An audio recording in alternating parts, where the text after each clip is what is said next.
Të dashur teleshikues të televizionit të Shqiptarëve të Amerikës, sot në emisionin ton Argument, kam ftuar profesorin e mirënjohur të ekonomisë në Universitetin South Bend në Indiana, zotin Klajdi Bregu. Do të flasim për tarifat.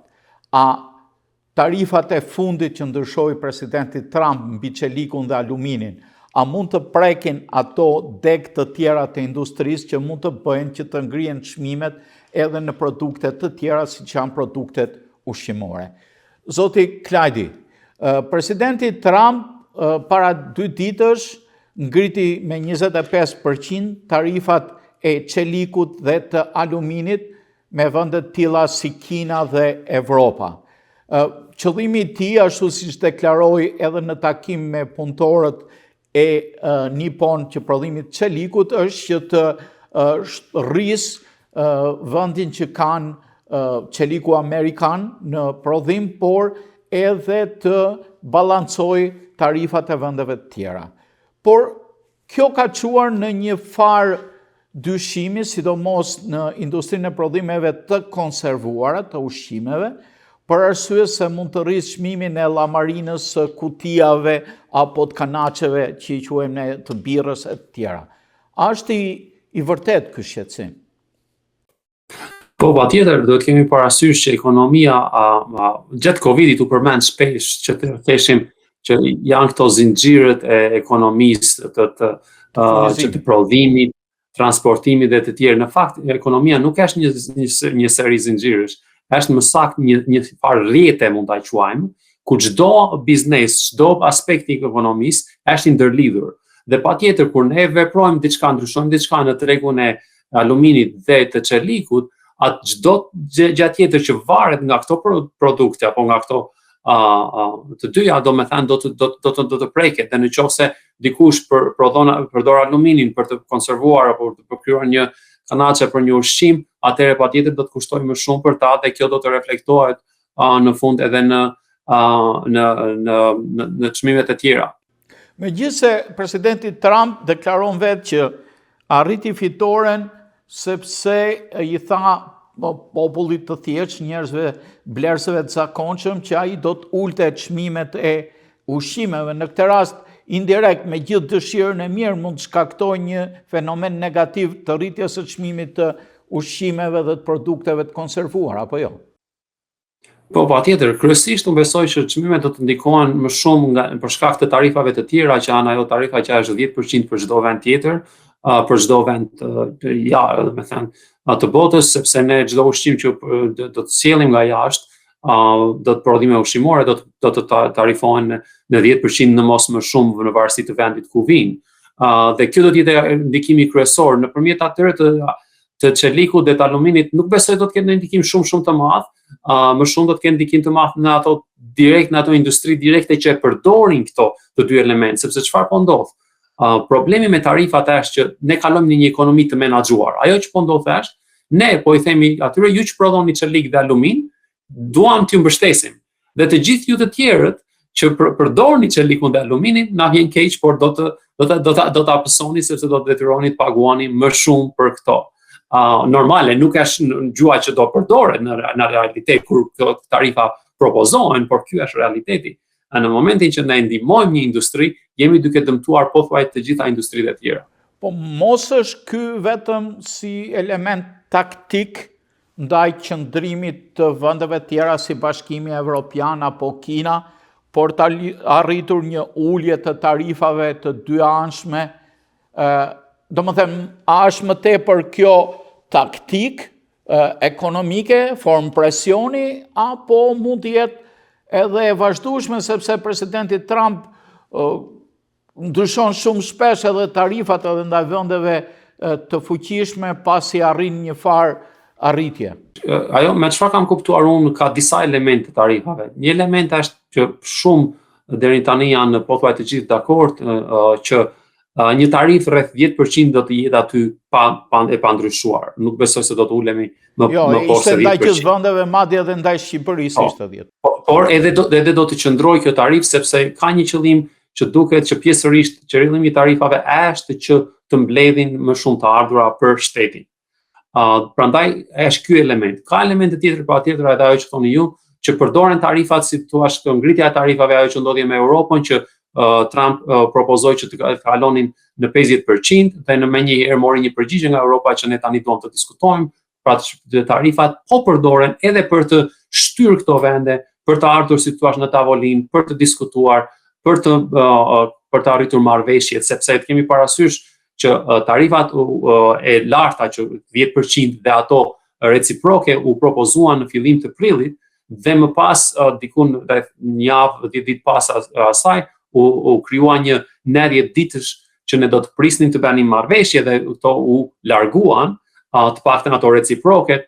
Mirë po koha po mbaron dhe i duhet qeverisë përveç se me Britaninë e Madhe nuk ka bërë marrëveshje tjetër. Po dhe me Indinë thotë ajo, po s'ka marrëveshje të drejt për drejt.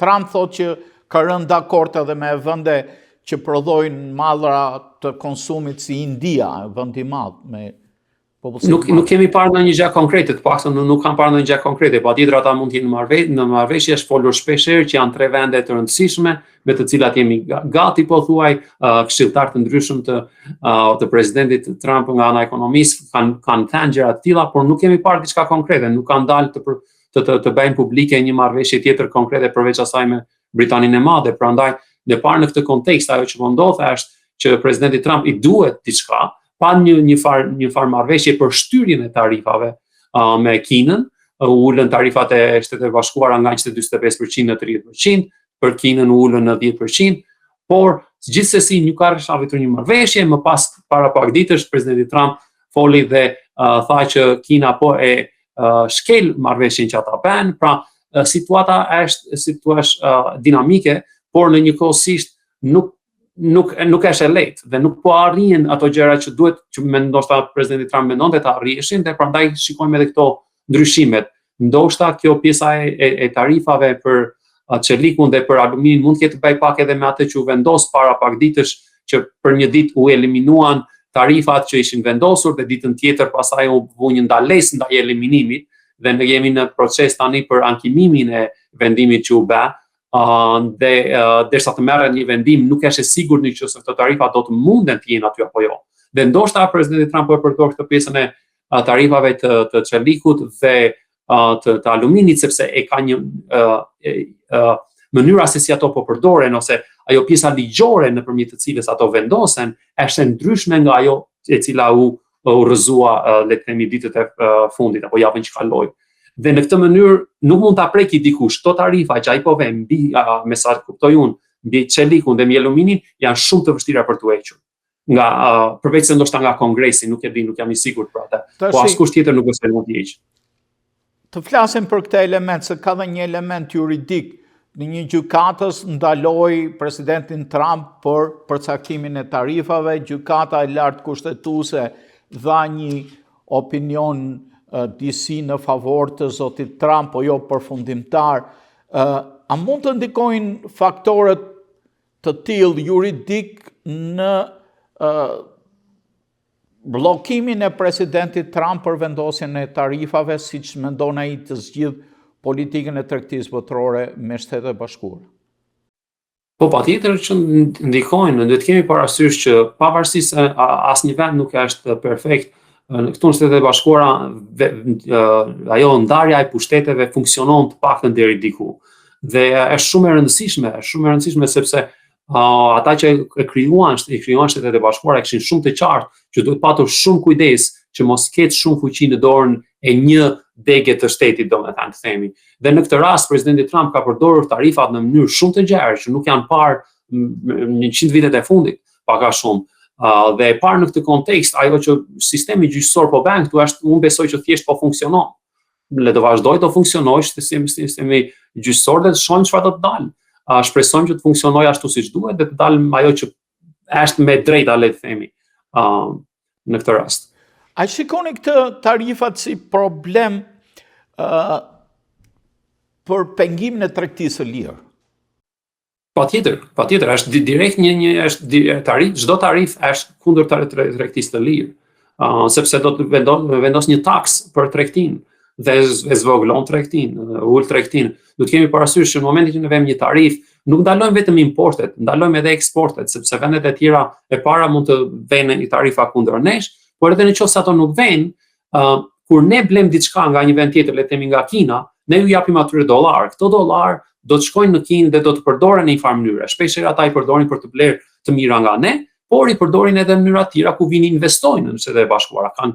Kemi parasysh që rreth 700-800 miliard dollar që janë në bono thesari që zotërohen nga Shteti i Kinës, ndoshta edhe më shumë sepse kanë në mënyra indirekte, mund të jetë edhe 1 trilion paga shumë. Këtë kemi parasysh, prandaj duke parë në këtë kontekst, në momentin që ne ndalojmë tregtinë, atëherë edhe këto aspektet e tjera, domethënë tregtia, shitja që bëjmë jashtë, domethënë eksportet apo investimet e jashtme mund të ndikojnë. A do të ishte mirë një botë pa tarifa ose me tarifa të caktuara, 10% ne, 10% ata? Në këtë do ta ndaja në dy mënyra përgjigjen. Personalisht unë mendoj që po, do të ishte ashtu do ndodhte. Në përgjithësi ekonomistët do të thoja gjithsesi thonë që tarifat nëse do t'i kemi do të jenë shumë të targetuara. Domethënë të jenë për disa aspekte të ndryshme të ekonomisë, mund të kemi rastin e që po të çelikut apo të aluminit, sepse ka një argument që nëse ne jemi në luftë, na duhet çeliku, na duhet alumini që të prodhojmë ato, le të themi, mjetet e luftës që na duhen, edhe pse kjo nuk është një argument shumë i fortë, se duhet të jeni parasysh ne blem çelik edhe alumin me sa kuptoj unë nga Kanadaja. Nga Kanadaja. Mundësia që ne të jemi në një luftë me Kanadan mua nuk më duket shumë e lartë. Të paktën jo në një të ardhme të aftë. Edhe ose nga Europa, e njëjta gjë edhe me Europën, mund kemi mosmarrveshje dhe administrata që ne kemi tani ka mosmarrveshje në gjykimin tim të drejta me atë që ndodh në Europë, sepse liritë dhe të drejtat e njerëzve nuk respektojnë aq sa duhet në Europë. Dhe ka një tendencë në atë sa kuptoj unë që është një tendencë në rënje dhe në dëmt të drejtave të lirive të njerëzve në Europë, e cila unë besoj do të vazhdoj pra që sa Bashkimi Evropian ekziston. Megjithatë, nuk kemi në një situatë ku ne mund të jemi në luftë me Bashkimin Evropian. Pra që sa ne blejmë nga këto produkte, nuk duket një gjë shumë e madhe. Megjithatë, patjetër është një argument që disa ekonomistë bëjnë që mund të kemi të targetuara. Pra, për ta përmbledhur, unë personalisht si ekonomist mendoj që tarifat në përgjithësi janë të gabuara dhe nuk duhet të ekzistojnë, do të ishte mirë që asnjë vend mos i kishte, por gjithsesi edhe ekonomistët e tjerë që mund të thonë që mund të kemi tarifa, thonë që do të jenë të targetuara, nuk mund të jenë në masë të gjerë në atë mënyrë që ne i përdorim, sepse nuk sillin ndonjë ndihmë të madhe për ekonominë. Zoti Trump ishte në vendet e Arabisë, në Arabi Saudite, në Emiratet e Bashkuara, në Katar e tjerë. Dhe aty mori suport dhe mbështetje për faktor politik, por natyrisht këtu ka të bëjë edhe një faktor i rëndësishëm ekonomik që është nafta. A mund të ndikoj ulja e çmimit karburanteve nëpërmjet suportit këtyre vendeve dhe Shteteve të Bashkuara? Që të ulet çmimi i naftës. Çmimi për fuqi që të bien çmimet e karburantit. Puna e çmimit të naftës është një thik me dy presa për Shtetet e Bashkuara, sepse nuk jemi më në vitet 70 kur ne importonim naftë. Ne tani jemi një nga prodhuesit, mos jemi prodhuesi më i madh në botë. Dhe kur bie çmimi i naftës, ne përfitojmë ne si konsumator, por do të kemi parasysh që industria e naftës në Shtetet e Bashkuara dëmtohet dhe jemi në një nivel delikat nëse çmimi vazhdon të bie rreth $50 apo edhe më shumë, do të kemi shumë biznese në industri që mund të mbyllin portat e tyre të paktën apo ato punimet e tyre në mënyrë të përkohshme të paktën. Prandaj nuk e di sa qëllimi i tij ka qenë vërtet për të ndikuar për çmimin e naftës. Çmimi i naftës është rreth $60-70. Po, nuk është ndonjë çmim shumë i lartë për momentin. Nuk e di sa do të ishte në vërtet në ndihmë të Shteteve e Bashkuara për atë çmim të ulej më shumë, sepse siç e thash, do të ndihmoj konsumatorin, mund të ndikojë deri diku në çmimet, por nga ana tjetër do të dëmtojë edhe industrinë e nxjerrjes të naftës.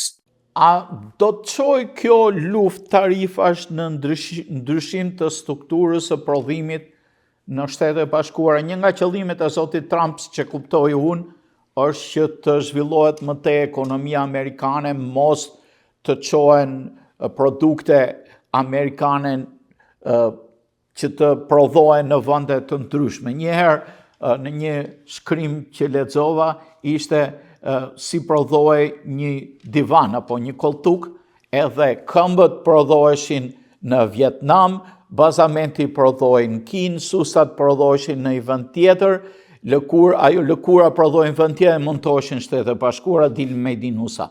Kështu që shumë produkte, edhe mora një produkt të thjeshtë që mbaj mend, sot krijohen në shkallë globale, nuk krijohen në shkallë të prodhimit të një vendi.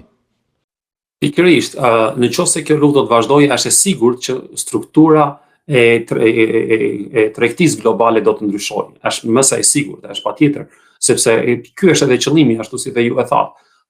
Por ajo që ne do të kemi parasysh është a duhet të ndryshojë.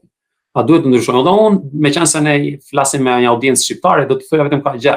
Do të kemi parasysh që nuk ka asgjë ndryshe nga kjo që po ndodh tani në parim, me atë që ne kemi tentuar bëjmë gjatë komunizmit. Gjatë komunizmit ne tentuam me asa kam njohuri unë të ndërtonin edhe makina në Shqipëri. Ishte diçka absurde, sepse ishte ideja të punojmë të ndërtojmë ne këtu në Shqipëri. Në njëjta gjë është edhe tani, ti bëj makina tani. Me forcat tona. Njëjta logjik. Pavarësisht se normale metodat që përdoreshin në komunizëm dhe metodat që po përdoret tani është ndryshe, nuk mund ta, po si logjik ishte e ngjashme dhe arsyeja pse e sjell atë sepse ai ishte një rast shumë më i fortë i kësaj që ne po bëjmë dhe pasojat janë shumë të mëdha. Se nëse ti mundohesh të bësh në rastin që ne ndodhim të bënim gjatë komunizmit, të ndërtonim makina, mbetesh pa ngrënë bukë. Ajo që ne na ndodhi. Ne na ndodhi në mënyrë të drejtë për drejtë. Prandaj ta sjellim në kontekstin e Shtetet e Bashkuara, pavarësisht se tregtia mund të ndryshojë, ne mund të prodhojmë më shumë makina këtu, mund të prodhojmë më shumë çelik, mund të prodhojmë më shumë alumin, por në total ne nuk do të jemi më mirë, sepse do të paguajmë më shumë për produkte të tjera.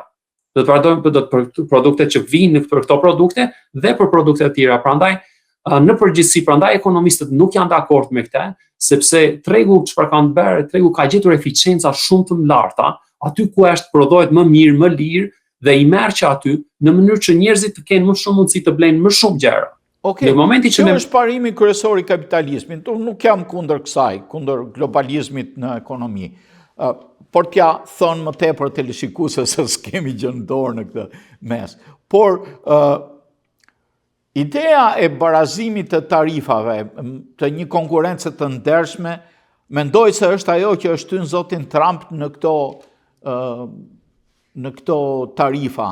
Krahas përdorimit të tarifave si element politik, pastaj është një problem tjetër. Ai ka një farë drejtë në faktin në atë aspekt që flet sepse që në mënyra se si prodhuesit amerikan trajtohen, por duhet kemi parasysh këto vende që na vendosin tarifa kundrejt Shtetet e Bashkuara dhe nuk janë vetëm tarifat, ka edhe mënyra indirekte të tjera nëpërmjet ligjeve, nëpërmjet rregullave dhe mënyra të tjera që ata kanë që është administrata e presidentit Trump ka problem me vendet e tjera.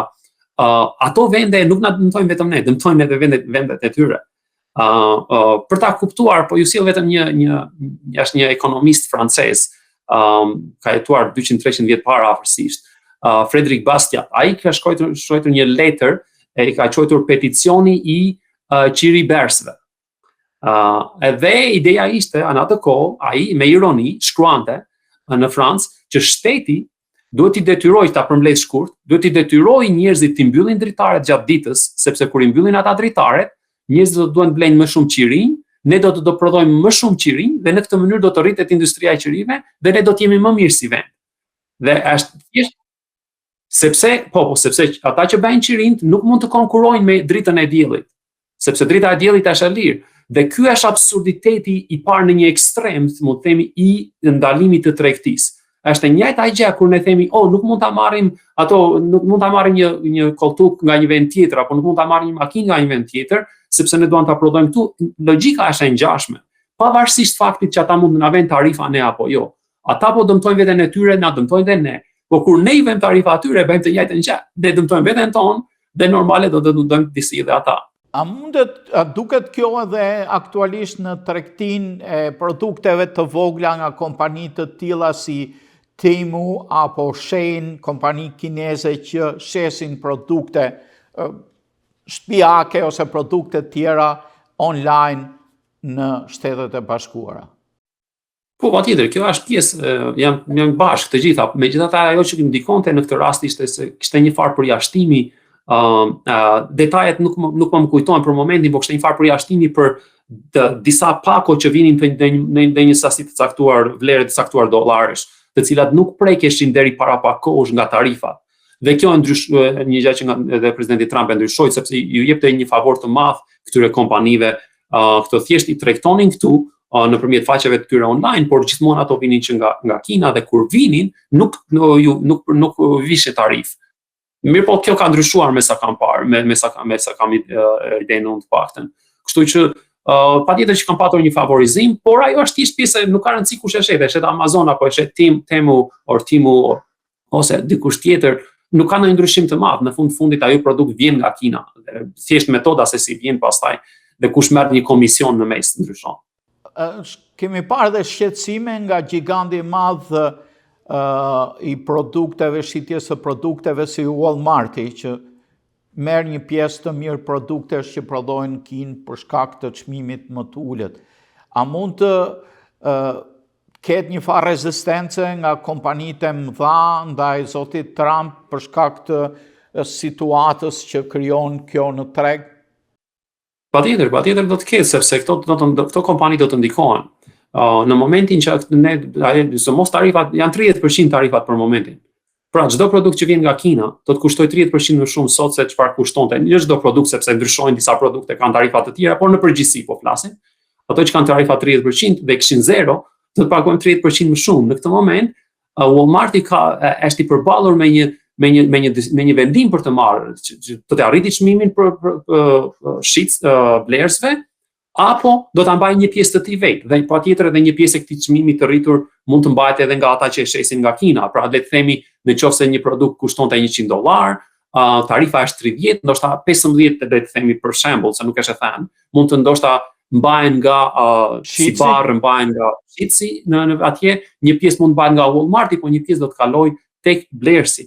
Ajo që duhet kemi parasysh është që tarifat ndryshojnë shumë gjëra. Mund t'ju sjell një shembull konkret. Kam një mik timin që punon në Walmarti. Dhe çfarë më tha? Para kur gjatë administratës të parë të Trumpit, u vendosën disa tarifa të ngjashme. Dhe çfarë ndodhi? Ata shisnin ca drita nga këto që ne vëmë në rruga kur hym tek shtëpia. Drita nga këto që vëmë që punojnë me anë të diellit dhe i vëmë te rruga kur vim tek shtëpia për të ndriçuar në natë. Ato pakot kishin 6 copë brenda. Çfarë ndodhi? Këta nuk e ndryshuan çmimin. Vetëm joqën një herë nga pjesë nga copë. Këtë është e njohur, kjo është produkt e njohur. Ndodhin në mënyra të ndryshme pra. Soldimi i produkteve brenda të njëjtës pakë, nga 6 drita e bën 5. Është një formë asaj që në anglisht ne e quajmë shrinkflation. Nuk ndryshon çmimi, por ndryshon sasia e produktit. Dhe këto janë mënyra të ndryshme se si bizneset mund të duan të përgjigjen, por patjetër ato janë, unë jam i sigurt që janë në mënyrë duke lobuar në mënyrë konstante në administratën e presidentit Trump që të uli tarifat apo të ketë sa më të ulta të mundshme.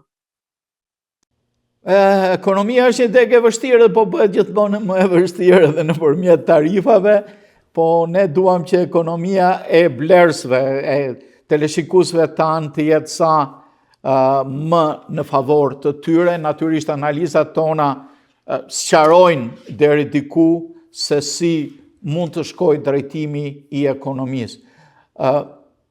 Do kishte ndonjë gjë tjetër të shtonit që ju ka ngelur në mend në lidhje me problemet e tarifave, zoti Klajdi?